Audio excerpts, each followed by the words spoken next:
Hey everyone, it's December 16th, and that means that if today's your birthday, you share it with Dutch serial killer Jacobus Koos Hertogs, who murdered at least 3 victims in 1979 and 1980. And that is him right up there. Born in 1949, Hertogs grew up in the Netherlands, developing a drug and alcohol problem at an early age, leading to multiple arrests as a teenager for robbery and selling drugs. His family and friends were all criminals, and by the end of his 20s, he had spent nearly half his life behind bars. In 1979, the 30-year-old man began a murder spree, abducting and killing 3 girls in a span of 17 months. The first victim was a 12-year-old girl who went missing after a ballet class. Her body was found under a bridge in The Hague a few days later. Next was an 18-year-old who was heading to The Hague on a trip from her hometown in southern Holland, with her body turning up in a forest, having been shot in the stomach and head.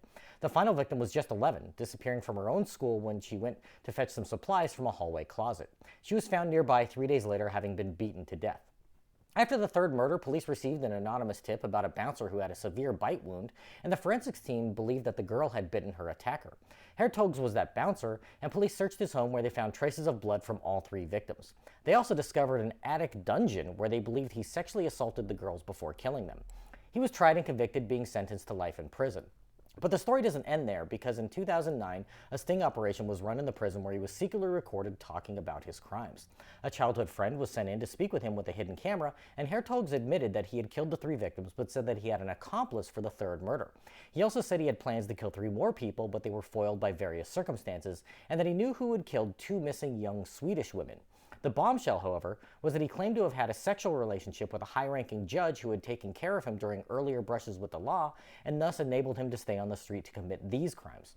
Some believe that this judge was his accomplice for the third murder, and that Hertogs was providing the man with illicit photos of children in addition to sexual favors.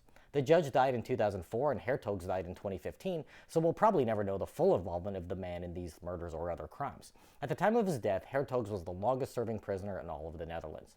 If this is your birthday, I hope you have a great day. Leave me a comment so I can wish you a happy birthday. If you know someone whose birthday it is today, send them this video so they can find out all about their birthday twin.